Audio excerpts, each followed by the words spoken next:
नमस्कार, मेरा नाम है यशदीप और आपका क्राइम कहानी चैनल पर एक बार फिर से स्वागत है। आज की कहानी बिहार के सिवान जिले की है। बिहार का ये वही सिवान जिला है जिसने देश को डॉक्टर राजेंद्र प्रसाद के रूप में पहला राष्ट्रपति दिया, और वहीं इस जिले ने मोहम्मद शहाबुद्दीन जैसे बाहुबली नेता को भी जन्म दिया, जो 2 बार विधायक और 4 बार सांसद रहे। आज की हमारी कहानी मोहम्मद शहाबुद्दीन के जीवन और उनके अपराधों के बारे में है। मोहम्मद शहाबुद्दीन एक ऐसा नाम था जिसके बारे में शायद ही कोई हो जो ना जानता हो। उन्हें सिवान में कई नामों से जाना जाता था। कोई उन्हें सिवान का सुल्तान कहता था, कोई उन्हें साहिब कहता था, तो कोई उन्हें शाबू AK-47 कहता था। कई तो उन्हें रॉबिन हुड भी बोलते थे, जो अमीरों से पैसे लूटकर गरीबों में बांट देता था। एक ऐसा समय था जब सिवान जिले में शहाबुद्दीन का रुतबा बोलता था।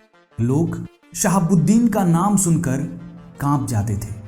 शहाबुद्दीन ने सिवान में ऐसा आतंक फैलाया था कि लोग रात के 8 बजे के बाद अपने घरों से निकलते ही नहीं थे। डॉक्टर शहाबुद्दीन के डर से मात्र 50 रुपए फीस लेते थे। बताते हैं कि शहाबुद्दीन का ऐसा समय था कि सिवान के हर दुकान वाले को दुकान में शहाबुद्दीन की फोटो रखनी पड़ती थी। डर से लोग रखते भी थे, और दुकान खोलने के बाद लोग उनकी फोटो को अगरबत्ती भी दिखाते थे। माहौल ऐसा था कि कोई भी विरोधी पार्टी चुनाव में अपने बैनर, पोस्टर या झंडे नहीं लगा सकती थी, अपना चुनाव प्रचार नहीं कर सकती थी।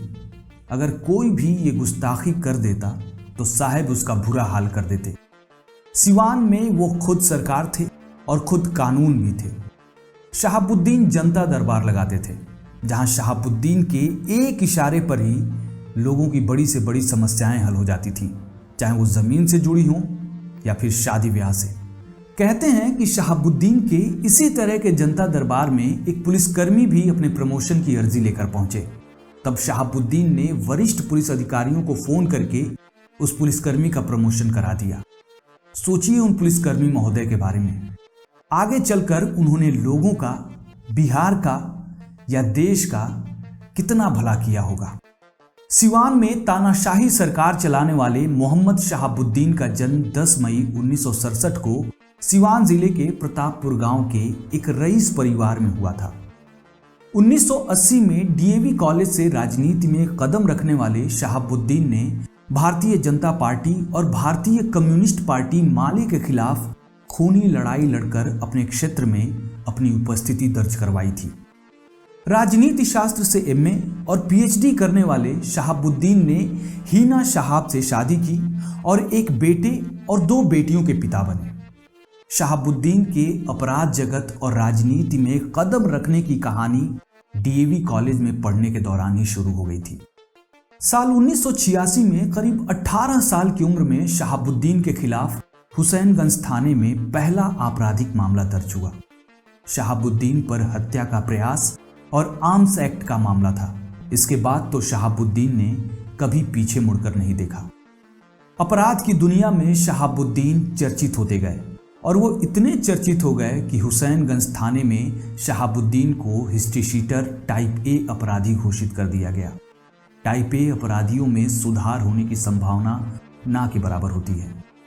तो इस तरह बहुत कम उम्र में ही शहाबुद्दीन अपराध जगत का एक जाना माना नाम बन गया।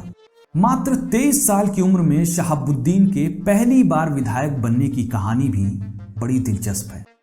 बताते हैं कि साल 1985 में जब त्रिभुवन नारायण सिंह कांग्रेस पार्टी से जीरादेई के विधायक चुने गए थे, तब उस समय शहाबुद्दीन एक आपराधिक मामले की पैरवी करवाने के लिए उनके पास पहुंचे। तब त्रिभुवन नारायण सिंह ने शहाबुद्दीन से साफ साफ कह दिया कि मैं बदमाशों और अपराधियों की पैरवी नहीं करता। इसके बाद ही शहाबुद्दीन को एक आपराधिक मामले में जेल जाना पड़ गया। शहाबुद्दीन के दिल में त्रिभुवन नारायण सिंह की बात घर कर गई।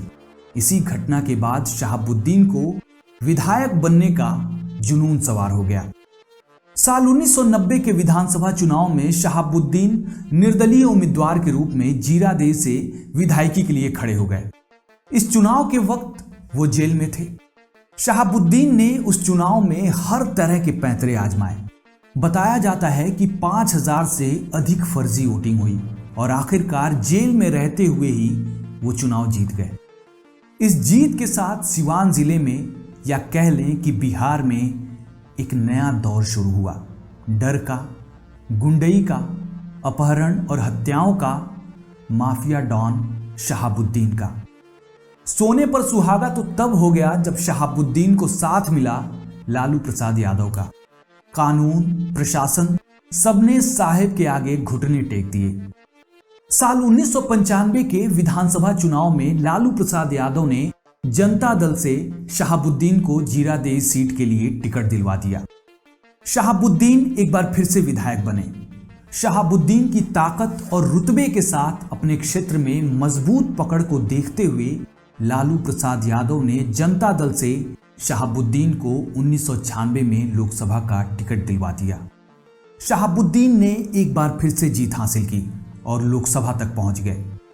इस जीत के पीछे की भी अपनी एक अलग ही कहानी है। इस चुनाव में खूब बूथ लूटे गए, कई बोगस वोटिंग भी की गई, लेकिन इसके बावजूद शहाबुद्दीन को तब गुस्सा आ गया जब उन्हें पता चला कि बहुतों ने उनके खिलाफ वोट दिया था। बताया जाता है कि शहाबुद्दीन अपने हथियारबंद आदमियों के साथ विरोधी पार्टी को वोट देने वाले वोटरों को सजा देने के लिए निकल गए। ये बात उस समय के एसपी एसके सिंघल को पता चली, तो किसी बवाल के होने का अंदेशा लगाकर वो एक पुलिस दल के साथ शहाबुद्दीन को रोकने चले गए। एक जगह शहाबुद्दीन और एसके सिंघल की भिड़ंत हो गई। शहाबुद्दीन के हथियारबंद आदमियों ने एसपी के पुलिस दल को मारने के लिए दौड़ा दिया। वो AK-47 से एसपी सिंघल की गाड़ी पर ताबड़तोड़ फायरिंग करने लगे। किसी तरह एसपी सिंघल वहां से अपनी जान बचाकर निकल पाए। शहाबुद्दीन की ताकत तब और बढ़ गई जब लालू यादव ने जनता दल से अलग होकर साल 1997 में आरजेडी पार्टी बना ली और बिहार की सत्ता पर काबिज हो गए। शहाबुद्दीन लालू यादव के बेहद करीबी बन गए। वो 1996 से 2009 तक लगातार 4 बार सिवान के सांसद रहे। इस बीच सिवान जिले में शहाबुद्दीन बेलगाम अपनी तानाशाही सरकार चलाने लगे। सिवान जिले में शहाबुद्दीन को जो पार्टी कड़ी टक्कर देती थी वो थी भारतीय कम्युनिस्ट पार्टी माले। शहाबुद्दीन और माले कार्यकर्ताओं और सपोर्टरों के बीच के रंजिश की कहानी बहुत पुरानी थी। बताते हैं कि साल 1993 से साल 2001 के बीच माले के 18 समर्थकों और कार्यकर्ताओं को इस रंजिश में अपनी जान से हाथ धोना पड़ा था। साल 1996 में बकरीद के समय माले के नेता गुलाम हैदर के घर कुछ हथियारबंद लोगों ने हमला कर दिया। हमलावरों ने उनके बुजुर्ग पिता, एक रिश्तेदार और गुलाम हैदर की 3 साल की बेटी को बेरहमी से मार दिया। इन हत्याओं का आरोप शहाबुद्दीन पर लगा। माले नेताओं की हुई हत्या की सूचियों में एक और चर्चित नाम था जेएनयू छात्र संघ के पूर्व अध्यक्ष चंद्रशेखर प्रसाद उर्फ चंदू का। शहाबुद्दीन के हिसाब से चंद्रशेखर उनके भाई जैसे थे, पर सच इससे बिल्कुल अलग था। साल 1997 में चंद्रशेखर ने बिहार की राजनीति में उतरने का मन बना लिया, जो शहाबुद्दीन को बिल्कुल पसंद नहीं आया। शहाबुद्दीन ने चंद्रशेखर से कहा कि तुम सिवान आओ, पर घूमने के लिए, परिवार से मिलने के लिए, ना कि यहाँ राजनीति करने के लिए। चंद्रशेखर नहीं माने। वो सिवान गए और निडर होकर नुक्कड़ सभाएं करने लगे। इसका अंजाम ये हुआ कि 31 मार्च 1997 को आरजेडी सांसद शहाबुद्दीन के आदमियों ने चंद्रशेखर प्रसाद और उनके साथी श्याम नारायण सिंह को जेपी रोड पर नुक्कड़ सभा को संबोधित करते समय दिन दहाड़े गोलियों से भून दिया। चंद्रशेखर की विधवा मां कौशल्या देवी अब तो नहीं रही, पर जब तक रही अपने बेटे को न्याय दिलाने के लिए निडर होकर शहाबुद्दीन से लड़ती रहीं। शहाबुद्दीन ने आगे चलकर 1999 में भारतीय कम्युनिस्ट पार्टी माले के एक कार्यकर्ता का अपहरण करवा लिया। वो फिर कभी नहीं दिखे। कहा गया कि शहाबुद्दीन ने उनकी हत्या करवा दी। छोटे लाल गुप्ता का शव कभी बरामद नहीं किया जा सका, पर आगे चलकर छोटे लाल अपहरण और हत्याकांड मामला शहाबुद्दीन के गले की हड्डी बन गई। कहते हैं कि शहाबुद्दीन ही एक ऐसे व्यक्ति थे जो लालू प्रसाद यादव के सामने बैठते थे तो उस समय भी उनकी पिस्तौल उनकी कमर में बंधी होती थी। ऐसी हिम्मत शहाबुद्दीन के अलावा किसी और के पास नहीं थी। शहाबुद्दीन की ताकत दिन ब दिन बेलगाम होती गई और लालू प्रसाद यादव अपने सांसद के करतूतों पर चुप्पी साधे रहे। साल 2001 के मार्च का महीना था। उस समय मैट्रिक की परीक्षाएं चल रही थी। साहब उस समय स्कूलों का दौरा कर रहे थे। इस दौरे का उद्देश्य था नकल रोकना। अब दुर्भाग्य देखिए, सिवान का भविष्य सांसद साहब के साथ चल रहे उनके गुंडे सवारने निकले थे। उस समय वांटेड अपराधी मनोज कुमार पप्पू भी सांसद साहब के साथ स्कूल निरीक्षण के लिए निकला था। उस समय के सिवान के डीएसपी संजीव कुमार को शहाबुद्दीन और वांटेड मनोज कुमार पप्पू के स्कूलों के निरीक्षण की खबर लगी। वो तुरंत उस स्कूल में पहुंचे जहां सांसद साहब मौजूद थे। उन्होंने शहाबुद्दीन के इस कदम का विरोध किया और वांटेड अपराधी मनोज कुमार को गिरफ्तार करने लगे। इसके बाद शहाबुद्दीन और संजीव कुमार में नोकझोंक शुरू हो गई। इसके बाद शहाबुद्दीन ने सबके सामने डीएसपी संजीव कुमार को थप्पड़ मार दिया। संजीव कुमार उस समय खून का घूंट पीकर रह गए, पर इस थप्पड़ ने सिवान पुलिस को लाचारी और बेबसी के कैद से आजाद कर दिया। हर पुलिस वाला इस थप्पड़ का बदला लेना चाहता था। यह खबर किसी भी अखबार या न्यूज की हेडलाइन नहीं बन पाई। वजह थी साहब का डर। सिवान के तत्कालीन एसपी बच्चू सिंह मीणा ने शहाबुद्दीन को सबक सिखाने की ठान ली। उत्तर प्रदेश के देवरिया जिले से भी पुलिस बल मंगाई गई। इसके बाद बिना किसी को खबर किए पुलिस टीम पहुंच गई सांसद शहाबुद्दीन के पैतृक गांव प्रतापपुर में।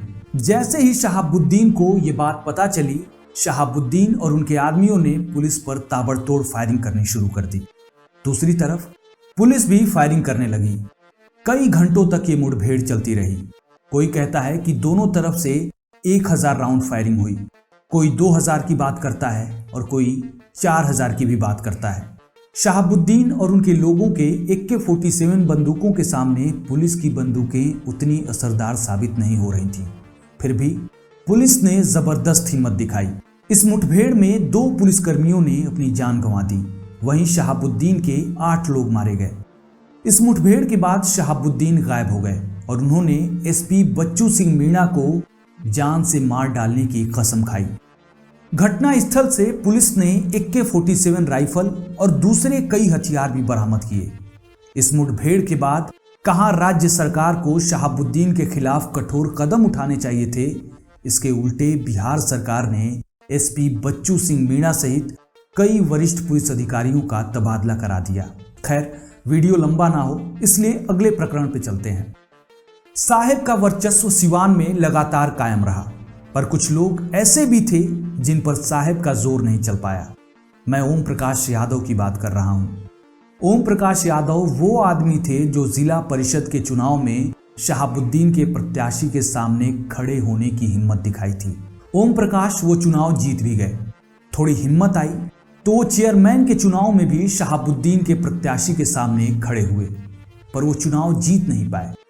शहाबुद्दीन की नजर पहले से ही ओम प्रकाश यादव पर थी। शहाबुद्दीन के अंदर गुस्सा भरा हुआ था कि कोई उन्हें चुनौती कैसे दे सकता है। कहते हैं इस चुनाव के बाद शहाबुद्दीन ने ओम प्रकाश यादव को बहुत मारा। अपनी पिटाई के बाद ओम प्रकाश यादव ने अपनी पत्नी को कसम दिलाई कि तुम तब तक मंगलसूत्र नहीं पहनोगी, अपनी मांग में सिंदूर नहीं लगाओगी, जब तक मैं शहाबुद्दीन का साम्राज्य खत्म नहीं कर दूंगा। साल 2003 में डीपी ओझा डीजीपी बने। हालांकि वो लालू प्रसाद यादव के बेहद करीबी माने जाते थे, फिर भी उन्होंने शहाबुद्दीन के ऊपर लगाम लगाना शुरू कर दिया।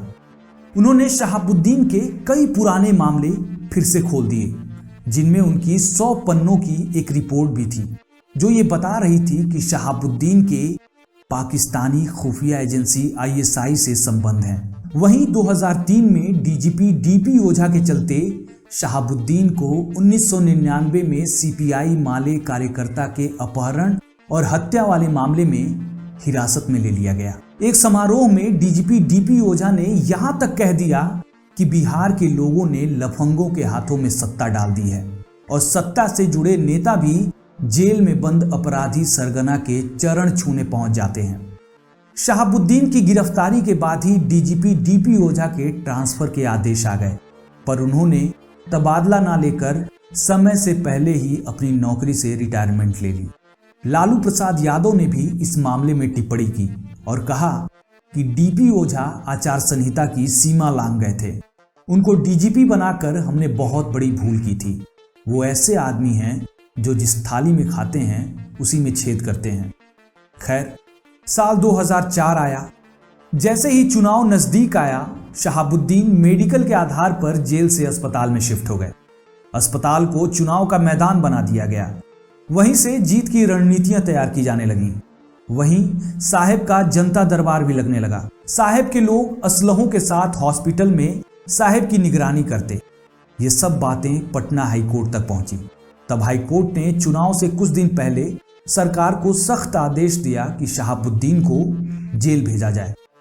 उधर ओम प्रकाश यादव की हिम्मत देखकर जदयू ने उन्हें 2004 के लोकसभा चुनाव में शहाबुद्दीन के खिलाफ अपने प्रत्याशी के रूप में खड़ा कर दिया। चुनाव हुए और उस चुनाव में करीब 500 से ज्यादा बूथ लूट लिए गए। आरोप शहाबुद्दीन पर लगे। दोबारा चुनाव कराए गए, पर इससे परिणाम नहीं बदले। शहाबुद्दीन एक बार फिर से सिवान के सांसद चुने गए थे। ओम प्रकाश यादव और जदयू के कई कार्यकर्ता इस चुनाव की बलि चढ़ गए। अब इसके बाद सिवान का तेजाब कांड आता है, जो साहेब के जीवन की एक बड़ी भूल साबित हुई। सिवान जिले में चंदा बाबू अपनी पत्नी, 2 बेटियां और 4 बेटों के साथ रह रहे थे। उनका एक बेटा विकलांग है। चंदा बाबू पेशे से व्यवसायी थे। द लल्लन टॉप के एक इंटरव्यू के अनुसार सिवान के व्यापारी चंदा बाबू सिवान में अपना मकान बनवा रहे थे। उसी में वो अपनी एक नई दुकान भी खोल रहे थे। दुकान के उद्घाटन के लिए उन्होंने शहाबुद्दीन को बुलाया। चंदा बाबू का मकान सिवान में काफी अच्छी लोकेशन पर था। अब चंदा बाबू के अनुसार साहेब को उनका मकान और जमीन पसंद आ गई। कुछ दिनों बाद साहेब ने चंदा बाबू के लड़के के पास फोन करके 2 लाख रुपयों की मांग कर दी। उन्होंने कहा कि उनका घर तभी बन पाएगा जब वो 2 लाख रुपए देंगे। 16 अगस्त 2004 को चंदा बाबू के दुकान पर शहाबुद्दीन के आदमी 2 लाख रुपए लेने पहुंच गए। उस दिन चंदा बाबू पटना गए हुए थे। चंदा बाबू के लड़कों ने कहा कि पापा पटना में हैं, जब आएंगे तब पैसे दे देंगे। इस बात पर साहेब के आदमियों ने चंदा बाबू के लड़कों को पीटना शुरू कर दिया। और तो और उन लोगों ने दुकान में रखे 2.5 लाख रुपए भी निकाल लिए। पैसे मिलने के बाद भी वो लोग चंदा बाबू के लड़के को मारते पीटते रहे। भाई को पिटते देख चंदा बाबू के एक लड़के सतीश ने घर से वॉशरूम साफ करने वाला तेजाब लाकर उन बदमाशों के ऊपर फेंक दिया। उस समय तो बदमाश वहां से भाग गए, पर बाद में उसी दिन उन्होंने चंदा बाबू के 3 लड़कों सतीश, गिरीश और राजीव को पकड़कर शहाबुद्दीन के गांव प्रतापपुर लेकर चले गए। वहां सतीश और गिरीश को पहले रस्सियों से बांधा गया, फिर उनके बड़े भाई राजीव रोशन के सामने दोनों भाइयों को तेजाब से नहलाकर मार दिया गया। फिर दोनों भाइयों की लाश के कई टुकड़े करके ठिकाने लगा दिया गया। साहेब के आदमियों ने राजीव को बचा के रखा था ताकि चंदा बाबू से और भी पैसे वसूले जा सकें, उनका मकान हड़पा जा सके। किसी तरह राजीव गन्ने से लदे एक ट्रक में छुपकर उन लोगों के चंगुल से बचकर निकल भागा। घर वाले भी शहाबुद्दीन के डर से सिवान छोड़कर भाग गए। इधर चंदा बाबू भी इधर उधर मारे मारे फिरते रहे। सिवान नहीं गए। मदद के लिए कई नेताओं से मिले, पर कोई शहाबुद्दीन के डर से मदद को आगे नहीं आया। खैर, तमाम धमकियों के बावजूद चंदा बाबू और उनके बेटे राजीव अपने भाइयों के लिए अदालत में इंसाफ की लड़ाई लड़ते रहे। साल 2005 आया। उस समय बिहार में राष्ट्रपति शासन लगा हुआ था। तब सिवान के डीएम सीके अनिल और एसपी रत्न संजय थे। 24 अप्रैल 2005 को रत्न संजय और सीके अनिल ने सुबह के 4 बजे शहाबुद्दीन के घर पर छापा मार दिया। आसपास के घरों की भी तलाशी ली। ये छापेमारी सुबह से रात तक चली। छापेमारी में पुलिस को शहाबुद्दीन के घर से हथगोले, नाइट विजन डिवाइस, कई पिस्तौल और पाकिस्तान में बने कई हथियार मिले। इतना ही नहीं, उनके घर से हिरन और शेर के खाल भी पाए गए। टाइम्स ऑफ इंडिया और हिंदुस्तान टाइम्स में फरवरी साल 2006 में पब्लिश हुई न्यूज के मुताबिक जम्मू कश्मीर पुलिस ने शहाबुद्दीन का हिजबुल मुजाहिदीन के एक आतंकी से संबंध होने की बात कही। पुलिस के मुताबिक शहाबुद्दीन को साल 2000 की शुरुआत में कुपवाड़ा से हथियारों की 2 खेप मिली थी, जिसमें AK-47 राइफल भी शामिल थी। पुलिस ने हिजबुल मुजाहिदीन के एक आतंकवादी मुश्ताक अहमद को गिरफ्तार किया था, जिसने खुलासा किया कि शहाबुद्दीन ने 3 बार कुपवाड़ा शहर का दौरा किया था, जिस दौरान उनसे हथियारों और गोला बारूद की आपूर्ति के लिए एक सौदा तय किया गया था। नवंबर 2005 में बिहार पुलिस की एक विशेष टीम ने दिल्ली से शहाबुद्दीन को उनके सरकारी आवास से गिरफ्तार कर लिया। उस समय वो संसद सत्र में भाग लेने दिल्ली गए थे। इसके बाद शहाबुद्दीन को जेल भेज दिया गया। साल 2007 में अदालत ने शहाबुद्दीन को कम्युनिस्ट पार्टी के ऑफिस में तोड़फोड़ करने के आरोप में 2 साल की सजा सुना दी। वहीं 2007 में ही 1999 में भारतीय कम्युनिस्ट पार्टी माले के कार्यकर्ता छोटे लाल गुप्ता के अपहरण और हत्या मामले में अदालत ने शहाबुद्दीन को उम्र कैद की सजा सुना दी। साल 2009 का लोकसभा चुनाव आया, पर शहाबुद्दीन इस चुनाव में खड़े नहीं हो पाए, क्योंकि अदालत ने उनके चुनाव लड़ने पर रोक लगा दी थी। इसके लिए शहाबुद्दीन ने उस लोकसभा चुनाव में अपनी पत्नी हिना शहाब को चुनाव में खड़ा कर दिया। हिना शहाब चुनाव हार गईं। ओम प्रकाश यादव सांसद बन गए। ये वही ओम प्रकाश यादव थे जिन्हें शहाबुद्दीन ने कभी चौराहे पर दौड़ा दौड़ा कर पीटा था और जिन्होंने अपनी पत्नी को मांग में सिंदूर ना लगाने और मंगलसूत्र ना पहनने की कसम दी थी। उसके बाद फिर से जेल में रहते हुए ही 2014 में शहाबुद्दीन ने अपनी पत्नी हिना शहाब को लोकसभा चुनाव में उतारा, पर हिना शहाब दोबारा चुनाव हार गईं। ये चुनाव परिणाम बता रहे थे कि सिवान के सुल्तान का समय ढलने लगा था, पर इन सबके बावजूद भी सिवान के लोगों में सुल्तान का खौफ कम नहीं हुआ था।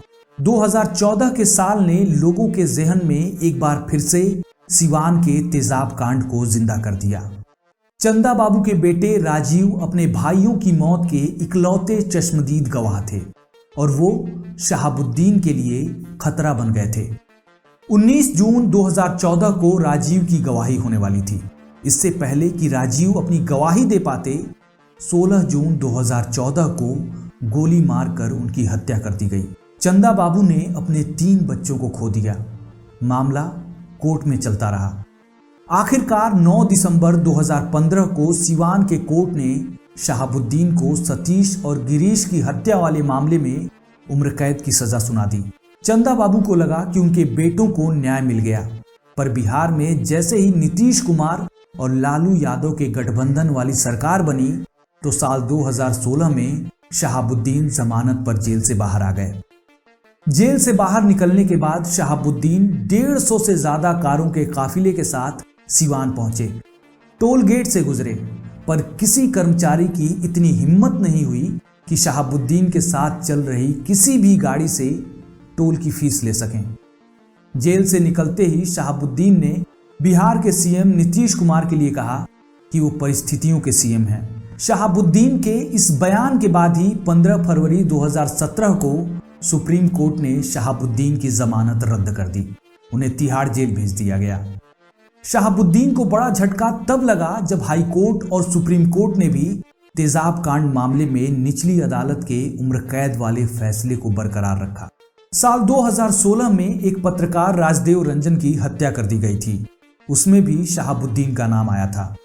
राजदेव रंजन की मौत के बाद शहाबुद्दीन को सिवान जेल से भागलपुर जेल में शिफ्ट कर दिया गया था। फिर बाद में सुप्रीम कोर्ट के निर्देश के बाद उन्हें तिहाड़ जेल भेज दिया गया। 1 मई 2021 को तिहाड़ जेल में आजीवन कारावास की सजा काट रहे बाहुबली नेता शहाबुद्दीन की कोविड से दिल्ली के एक अस्पताल में मौत हो गई। शहाबुद्दीन के बेटे उसामा शहाब ने अपने पिता का शव सिवान ले जाना चाहा, लेकिन कोविड प्रोटोकॉल की वजह से ये सुविधा उन्हें नहीं मिल सकी। जो शहाबुद्दीन कभी सिवान के साहिब कहे जाते थे, सुल्तान कहे जाते थे, अंत में उन्हें सिवान की मिट्टी भी नसीब नहीं हुई। तो यही आज की कहानी थी। मेरा नाम है यशदीप और आप क्राइम कहानी चैनल देख रहे थे। जल्दी ही अगले वीडियो में एक नई कहानी के साथ आपसे मुलाकात होगी। तब तक के लिए मुझे आज्ञा दें। जय हिंद।